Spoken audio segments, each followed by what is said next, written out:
Hai Lause-Lause dan parents, hari ini dalam rangka PMPI kita akan diskusi tentang kesiapan kita memberitakan Injil dengan anugerah Tuhan.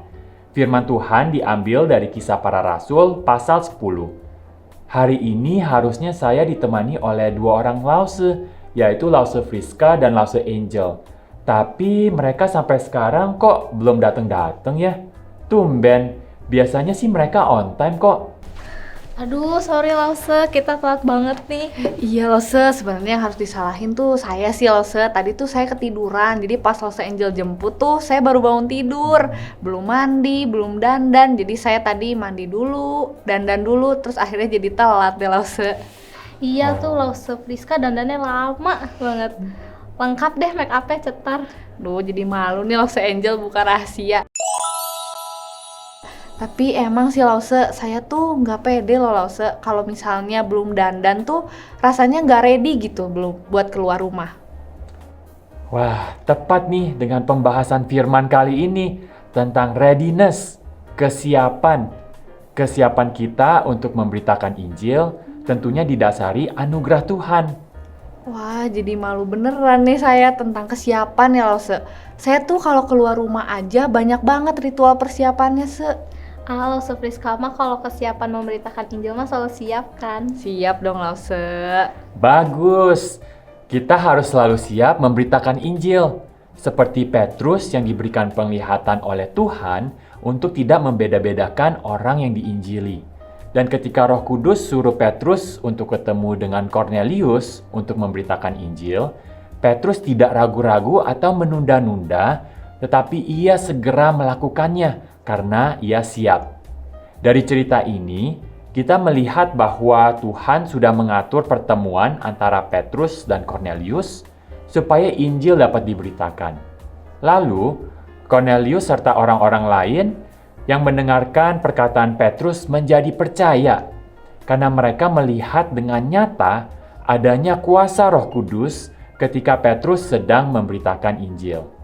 Dari kisah ini, kita belajar bahwa ketika Roh Kudus bekerja dalam peristiwa pemberitaan Injil, maka orang-orang yang diinjili dapat melihat kuasa Tuhan dan menjadi percaya kepada Yesus.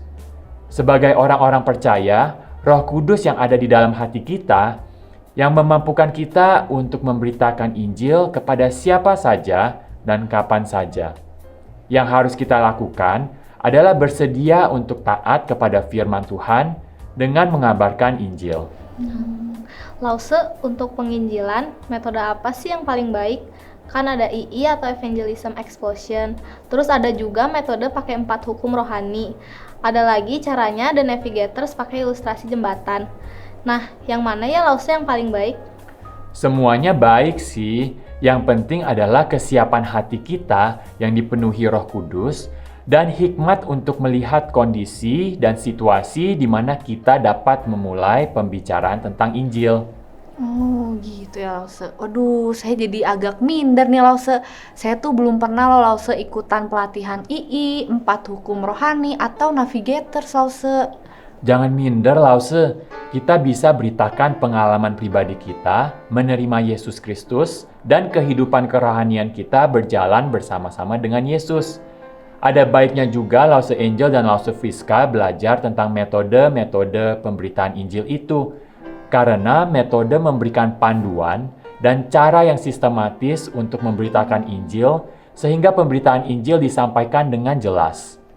Tapi yang membuat orang bertobat itu bukan kita atau metode yang kita pakai. Pertobatan itu adalah pekerjaan Roh Kudus. Ketika Roh Kudus menggerakkan hati seseorang, maka orang itu pasti akan terbuka untuk mendengarkan Injil dan menerima Yesus Kristus sebagai juru selamat. Kita bisa saja memberitakan Injil dengan fasih, lancar, dan sangat jelas, tetapi kalau Roh Kudus tidak menggerakkan hati orang yang kita injili, dia tidak akan menerima berita Injil itu. Lause, dari bacaan kita di Kisah Para Rasul 10, kan waktu Cornelius akan tiba di tempat Petrus, terlebih dahulu Petrus dikasih tahu oleh Tuhan secara spektakuler lewat penglihatan. Nah, apakah kita harus nunggu dikasih tahu Tuhan dulu kalau mau penginjilan? Iya, betul tuh Lause. Waktu zaman dulu kan belum ada handphone ya, Se. Jadi Tuhan kasih tahu Petrus itu melalui penglihatan. Tentu tidak. Di masa perjanjian baru, Tuhan masih memberikan penglihatan bagi orang-orang tertentu karena masih ada hal-hal yang perlu disingkapkan. Tapi di zaman ini, kita sudah memiliki Alkitab yang berisi segala hal yang perlu kita ketahui tentang firman Tuhan dan perintah Tuhan yang harus kita lakukan. Jadi, kita tidak perlu lagi menunggu penglihatan dari Tuhan sebelum melakukan penginjilan. Sebab Tuhan sudah memberikan perintah yang jelas bagi kita, orang-orang Kristen, untuk memberitakan Injil ke siapa saja dan di mana saja. Tuhan sudah siapkan kita dengan anugerahnya. Dia memberi kita Roh Kudus, Roh Penolong, untuk menolong kita dalam menyampaikan berita Injil. Jadi, ketika kita melihat dengan hikmat bahwa waktunya sudah tepat untuk menginjili, maka kita harus membuka mulut kita dan mengabarkan Injil. Oh gitu ya Lause. Jadi penerapannya apa ya, Se? Kita perlu memiliki pola pikir bahwa kita harus selalu siap sedia untuk memberitakan Injil kepada siapa saja, kapan saja, dan di mana saja. Dengan berani karena Roh Kudus senantiasa beserta dengan kita. Wah, luar biasa ya Lause-Lause. Kita harus siap sedia tadi ya, Se, untuk memberitakan Injil kapanpun dan dimanapun. Terima kasih Lause Ben untuk penjelasan firman Tuhan pada hari ini. Terima kasih juga untuk Lause-Lause dan parents yang sudah menyaksikan podcast ini. Tuhan Yesus memberkati. Bye!